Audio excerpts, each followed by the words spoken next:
est un allié naturel et un partenaire naturel. Je ne veux pas que l'on recrée les conditions de la guerre froide qui a fait tant de mal sur le territoire du continent européen. La Russie est grande comme 46 fois la France, à 2 fois la superficie des États-Unis d'Amérique, à 150 millions d'habitants. Dans l'histoire de l'humanité, jamais un pays qui n'avait pas la population pour occuper son territoire n'a été envahir le territoire d'à côté. Expliquer que la Russie va envahir l'Ukraine, c'est une méconnaissance totale de l'histoire, de la démographie et de la volonté des dirigeants russes. L'Ukraine est un grand pays de 42 millions d'habitants, dont 30% est russophone. L'Ukraine est un pont entre l'Europe et la Russie. Le jour où vous coupez le pont d'une rive, le pays n'a plus de sens. Plutôt que de pousser l'Ukraine dans un côté ou dans un autre, il serait bien mieux de pousser l'Ukraine à avoir d'excellentes relations avec l'Europe et d'excellentes relations avec les Russes. Parce que si vous obligez l'Ukraine à choisir l'Europe plutôt que la Russie, que deviennent les 30% de russophones en Ukraine?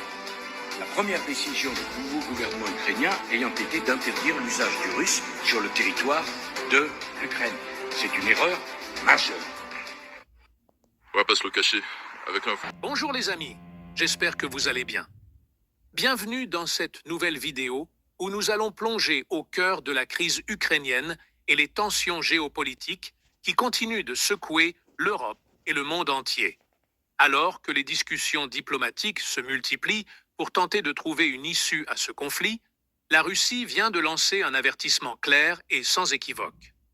Ce jeudi 13 mars, Moscou a déclaré qu'elle considérerait le déploiement de soldats de la paix européens en Ukraine comme un conflit armé direct avec la Russie.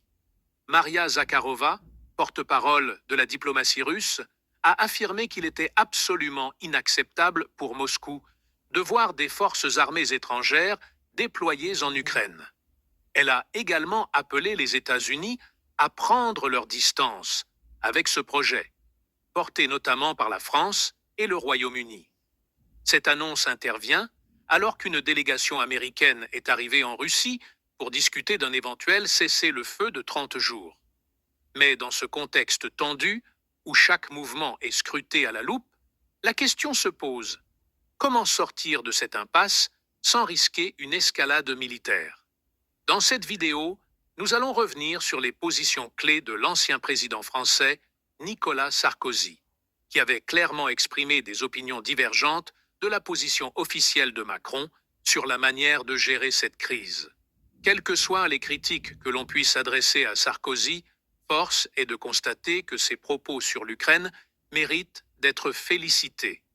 Nous aborderons également les enjeux géopolitiques, les risques d'une guerre prolongée et les possibles solutions pour instaurer une paix durable. Nous suivrons dans un premier temps l'interview choc de Nicolas Sarkozy, où il partage son analyse sur la situation en Ukraine. Puis, nous écouterons un extrait de la dernière conférence de presse de Maria Zakharova, qui aborde les perspectives de déploiement de troupes européennes en Ukraine. N'oubliez pas de liker, de partager cette vidéo et de laisser vos avis en commentaire. Merci pour votre engagement et pour votre précieux soutien. C'est parti! Il est aussi question du conflit en Ukraine dans votre livre, Mohamed. Oui, je vous cite Nicolas Sarkozy, page 55. La France a tort de livrer des armes à flux continu à l'un des belligérants. Il est illusoire de penser que la Crimée russe jusqu'en 1954 redevienne ukrainienne. Vous affirmez aussi que Vladimir Poutine a commis une faute historique avec ce conflit. Autre extrait sur Volodymyr Zelensky. Je suis lassé d'entendre les discours quotidiens et martiaux du président ukrainien donnant des leçons de morale à toutes les entreprises qui commercent avec la Russie. Dans le Figaro le 16 août, vous persistez et signez: nous avons besoin de Vladimir Poutine et il a besoin de nous, avant d'ajouter que le président russe... J'ai dit on a besoin de la Russie. On a besoin de la Russie. C'est d'ailleurs le raccourci qui a été fait par le Figaro. Si vous citez exact. Nous avons besoin de... C'est pas tout à fait la même chose d'avoir besoin de la Russie, besoin de Poutine. Avant d'ajouter que le président russe n'est pas irrationnel. Des propos qui ont suscité des réactions d'une grande voix de la gauche, mais également au sein de votre famille politique, Nicolas Sarkozy. Qui m'a choqué, surpris d'abord, choqué ensuite, oui. C'est qu'un ancien président de la République prenne une position diamétralement opposée à la position officielle de son pays, la France. Il faut soutenir l'Ukraine. toute faiblesse vis-à-vis de la Russie me semble est une faute. Je ne partage donc pas l'analyse de Nicolas. C'est une faute pour vous. Je ne partage pas cette approche. Attendez, et Poutine est content. Samedi dernier, lors d'une rencontre avec des adolescents pour marquer la rentrée scolaire, Vladimir Poutine était interrogé sur votre livre et vos interviews. Une fois n'est pas coutume, depuis plusieurs années, le président russe s'accorde avec un dirigeant européen, en l'occurrence vous. Недавно бывший президент Франции Николя Саркози опубликовал статью, где говорит о будущем развитии мира. Я во многом с ним согласен.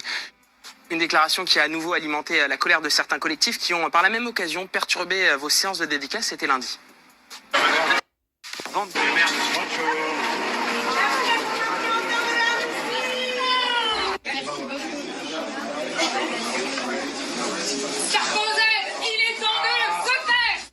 Nicolas Sarkozy, en tant qu'ancien président, est-ce que vous ne commettez pas une erreur en allant à rebours de la position d'Emmanuel Macron, de l'État français et de l'Europe? Non. Alors, c'est un sujet très lourd dont il faut parler sérieusement. Bon. Figurez-vous qu'il y a 1,5 million de morts aux confins de l'Europe. 1,5 million. Dont la plupart, dont beaucoup sont ukrainiens. Mais on continue, parce que sur le front du boulevard Saint-Germain, on est très courageux pour envoyer des jeunes Ukrainiens mourir. Hein? 1,5 million.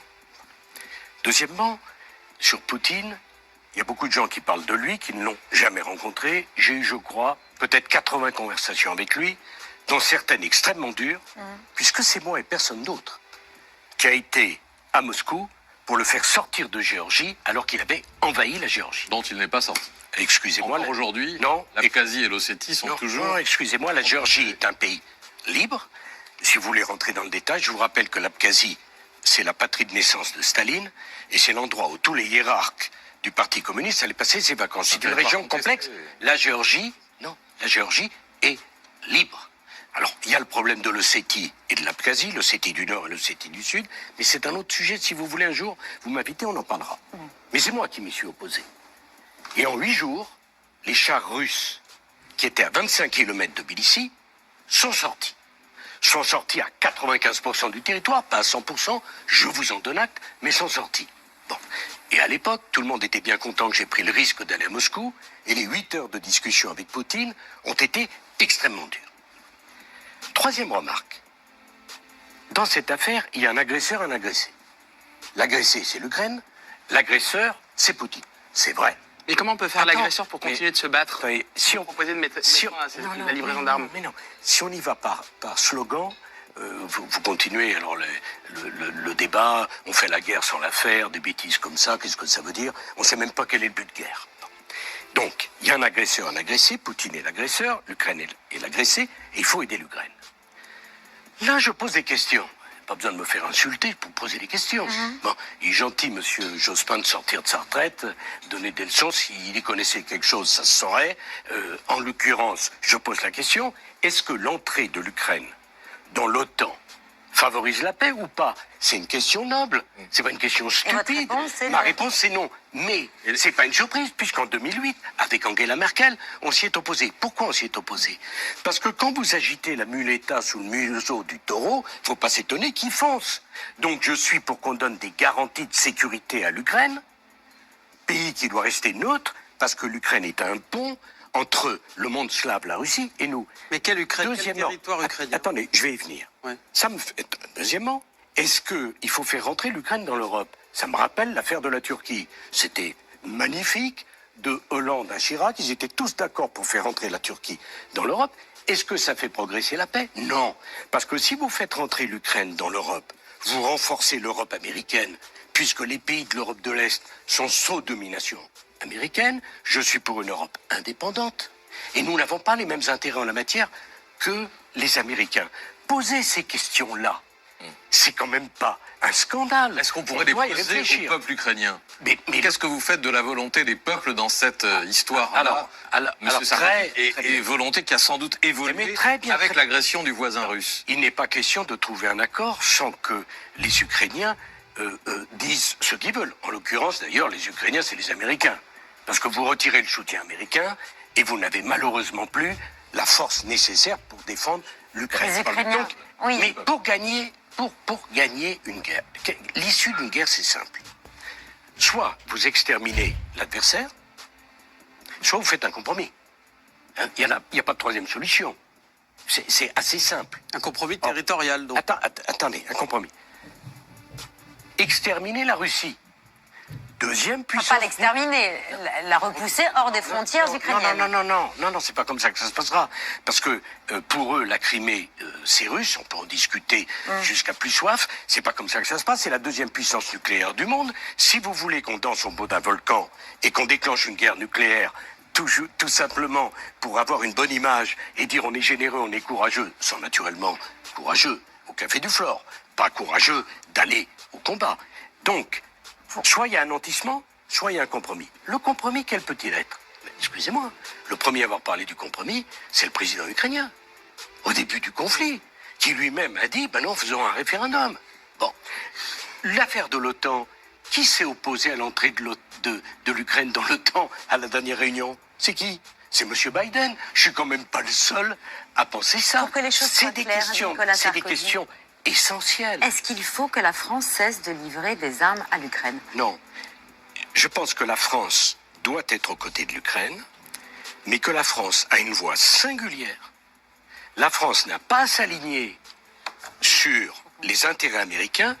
Et permettez-moi de vous dire, pour conclure, il y a deux vainqueurs dans ce conflit. Il y a les Chinois, qui voient tous les BRICS se ranger derrière eux. Et il y a les Américains, qui vendent leurs armes. Donc, le prix d'énergie, quand le prix d'énergie augmente, c'est le prix du gaz de schiste chez eux qui devient rentable. Et sur les céréales, c'est eux qui les vendent au monde entier. Donc, l'intuition première du président Macron de maintenir le dialogue était la bonne. Était la bonne.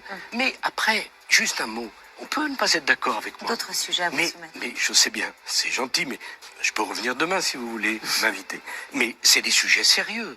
On doit les traiter à fond. On doit avoir ce débat. On ne peut pas continuer à faire la guerre en disant simplement plus d'armes, plus de morts, plus d'opposition. On en sort comment? Comment on en sort? C'est la question que j'ai posée. Je ne regrette pas de l'avoir posée. Monsieur Larcher n'est pas d'accord. Très bien, mais il a le droit. Je ne prétends pas dire la vérité. J'affirme que c'est un débat sérieux qui devrait être mené au bout. Et que défendre l'Ukraine et son indépendance et son intégrité territoriale, c'est proposer une solution qui ne soit pas plus de morts et l'extermination d'un des deux belligérants.